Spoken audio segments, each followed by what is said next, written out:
रतनपुर नाम का एक छोटा सा गांव था। शांत, मिलनसार और खुश मिजाज लोगों से भरा हुआ। लेकिन इस गांव की एक ही बड़ी समस्या थी, खेती योग्य जमीन का अभाव। गांव समंदर के बेहद पास था और नमकीन पानी जमीन में घुसकर उसे पूरी तरह बंजर बना देता था। इसी वजह से रतनपुर के किसान रोज रोज पास के चंदनपुर गांव में मजदूरी करने जाते थे। उस दिन भी दो किसान रवि और रघु चंदनपुर की ओर निकले थे। खेत में पहुंचकर जैसे ही काम शुरू किया, चंदनपुर के बड़े जमींदार ठाकुर बलदेव सिंह चलते चलते वहीं आ पहुंचे। अरे ओ किसानों, अरे रोज मेरे गांव में काम करने आ जाते हो, क्यों रे? अपने गांव में ही क्यों नहीं खेती कर लेते? ठाकुर साहब, हमारी जमीन समंदर के बिल्कुल पास है। उसमें सारा खारा पानी घुस जाता है। वहां कोई फसल कुछ भी नहीं उगता। इसी वजह से तो हम रोज आपके गांव आते हैं, वरना मन तो हमारा अपने गांव में रहने का ही करता है। यहाँ आकर भी हमें कुछ खास मुनाफा नहीं होता, पर करें भी तो क्या, गांव में कोई और काम भी नहीं है। अरे भाई, क्यों ना तुम लोग कोई छोटा मोटा धंधा शुरू करो, खेती नहीं तो कुछ और सही। ठाकुर साहब, यहाँ तो 2 वक्त का खाना बड़ी मुश्किल से मिलता है। धंधा कहाँ से शुरू करें? पूंजी कहाँ है? ठाकुर बस सिर हिलाकर आगे बढ़ गए और दोनों किसान फिर से काम पर लग गए। उधर रतनपुर में एक और किसान रहता था, ब्रजेश्वर, जिसे सब बिरजू कहते थे। वह भी किसान कहलाता था, पर असल में उसके पास न जमीन थी न खेती, बस नाम मात्र का किसान। उस दिन बिरजू अपने मित्र रामू के साथ एक बरगद के पेड़ के नीचे बैठा आसमान ताक रहा था। यार रामू, ऐसा कब तक चलेगा? हम कब तक दूसरों की मजदूरी करते रहेंगे? अपने गांव में कुछ होना चाहिए। तो करे भी क्या भाई? ना हमारे पास जमीन है ना पैसे, धंधा शुरू करने का तो सवाल ही नहीं उठता। पर कुछ तो करना पड़ेगा, ऐसे बैठे रहने से तो कुछ मिलने वाला नहीं। उसी समय सड़क पर एक ऑटो रिक्शा धड़धड़ाते हुए आया। उसमें एक आदमी चिल्ला रहा था, आओ आओ, गरम गरम बिरयानी, चंदनपुर की मशहूर चिकन बिरयानी, खा कर देखो, मजा आ जाएगा। चल रामू, चंदनपुर की बिरयानी का बहुत नाम सुना है, आज खाकर देखते हैं। दोनों दौड़कर ऑटो के पास पहुंचे। भाई 2 प्लेट बिरयानी देना, बहुत तारीफ सुनी है तुम्हारी। दोनों ने बिरयानी खाई और बिरजू तो जैसे हैरान ही रह गया। अरे वाह, इतनी बढ़िया, इतनी खुशबूदार और लजीज, क्या स्वाद है भाई। बिरजू ने अपनी माँ के लिए एक प्लेट पैक करवाई और खुशी खुशी घर लेकर आया। घर पहुंचते ही बोला, माँ, ये लो चंदनपुर की मशहूर चिकन बिरयानी, जल्दी खा लो, गरम है। अरे बेटा, इसकी क्या जरूरत थी? कह देता तो मैं घर पर ही बना देती बिरयानी। सच में माँ, तुम्हें बिरयानी बनाना आता है?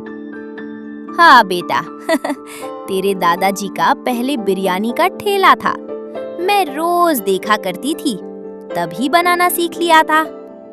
बिरजू के दिमाग में जैसे बिजली सी कौंधी। माँ, क्यों ना हम फिर से अपना बिरयानी का ठेला शुरू करें? पर बेटा, उसके लिए पैसे कहाँ है?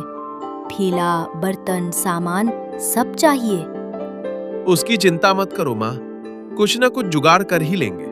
बस इस बार कोशिश करेंगे, जरूर करेंगे। इसी पल बिरजू ने मन ही मन ठान लिया कि इस बार रत्नपुर में कुछ बदल कर ही रहेगा। अगली सुबह आई। बिरजू जल्दी उठ गया। रात भर नींद नहीं आई थी। मन में बस एक ही बात घूम रही थी। वह सीधे गांव के सेठ रघुवीर के घर जा पहुंचा। सेठ रघुवीर जी, मुझे थोड़े पैसों की जरूरत है। पैसे दे दूंगा बिरजू, पर बदले में कुछ गिरवी रखना पड़ेगा। बिरजू सोच में पड़ गया। मेरे पास गिरवी रखने लायक है ही क्या? अचानक उसे याद आया, उसका घर एकमात्र अपनी चीज। सेठ रघुवीर जी, मैं अपना घर गिरवी रख देता हूँ। ठीक है, लेकिन याद रखना, समय पर पैसे नहीं दिए तो घर मेरा हो जाएगा। ठीक है सेठ रघुवीर जी, मैं लौटाऊंगा। सेठ रघुवीर ने उसे पैसे दिए और बिरजू खुशी खुशी बाजार चला गया। ठेला, बर्तन, मसाले, चावल, जो जो चाहिए था सब खरीद लिया। घर पहुंचकर वह उत्साह से चिल्लाया, माँ, देखो सारा सामान ले आया हूँ। चलो आज से बिरयानी बनाना शुरू करते हैं। पर कोई आवाज नहीं आई। बिरजू अंदर भागा तो माँ बिस्तर पर लेटी थी। माँ, क्या हुआ? तबीयत ठीक है ना? बेटा, सुबह से अच्छा नहीं लग रहा, जरा डॉक्टर को बुला ला। बिरजू तुरंत डॉक्टर को लेकर आया। डॉक्टर ने जांच की और गंभीर स्वर में कहा, ब्रिजेश्वर, तुम्हारी माँ की उम्र हो चुकी है। अब इन्हें चलने फिरने काम करने में दिक्कत होगी। इन्हें आराम की सख्त जरूरत है। कोई मेहनत का काम मत कराना। ये सुनकर बिरजू की दुनिया जैसे रुक गई। अब बिरयानी कौन बनाएगा? मैंने घर गिरवी रख दिया, अब क्या होगा? माँ ने उसके चेहरे की बेचैनी देख ली। बेटा, बिरयानी का ख्याल छोड़ दे। मैं अब ज्यादा काम नहीं कर सकती। ठीक है माँ, आप आराम करो, मैं थोड़ी देर में आता हूँ। बिरजू अपने दोस्त रामू के पास गया। भाई, अब क्या करूं? घर गिरवी रख दिया है। अगर बिरयानी नहीं बेची तो कर्ज कैसे चुकाऊं? टेंशन मत ले, कुछ ना कुछ जुगाड़ कर लेंगे। अचानक रामू के दिमाग में एक विचार चमका। भाई, क्यों ना हम उस चंदनपुर वाले बिरयानी वाले से बनाना सीख ले? पर क्या वो हमें सिखाएगा? एक बार पूछकर तो देखते हैं। दोनों बिरयानी वाले के पास पहुंचे। भाई, एक काम था, क्या आप हमें बिरयानी बनाना सिखा सकते हो? अरे भाई, अगर मैं तुम्हें सिखा दूंगा तो तुम मेरा धंधा बंद कर दोगे। ये नहीं हो सकता। अब कुछ नहीं हो सकता। अब तो घर भी सेठ रघुवीर को देना पड़ेगा। अब बिरजू के सामने बहुत बड़ी मुसीबत थी। क्या बिरजू बिरयानी बना पाएगा या नहीं?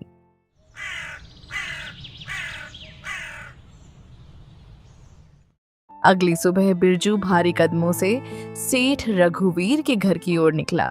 मन में बस एक ही बात, पैसे वापस कर दूं तो शायद सेठ रघुवीर घर ना ले।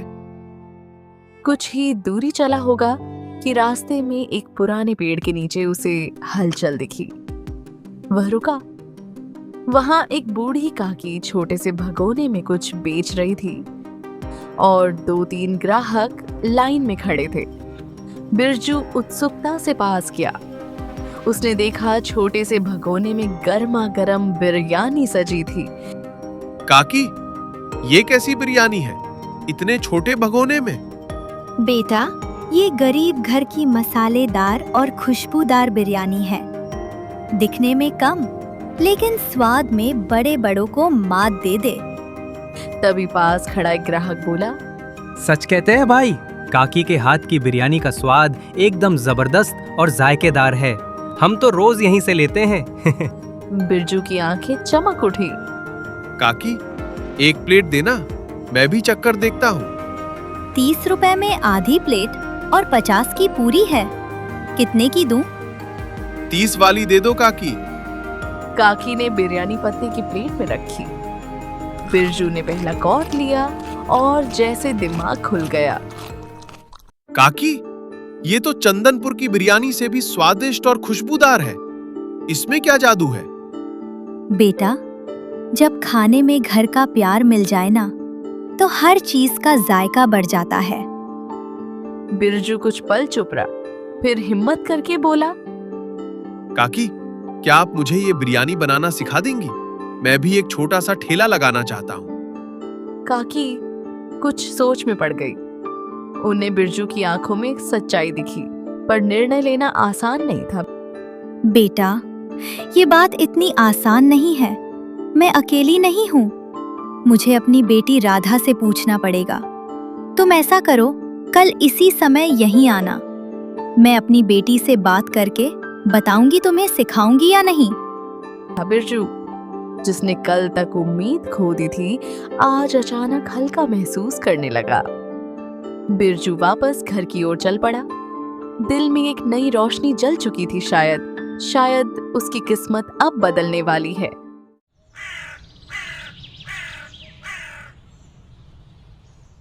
अगली सुबह काकी अपने छोटे से घर में बैठी बेटी राधा से बात कर रही थी।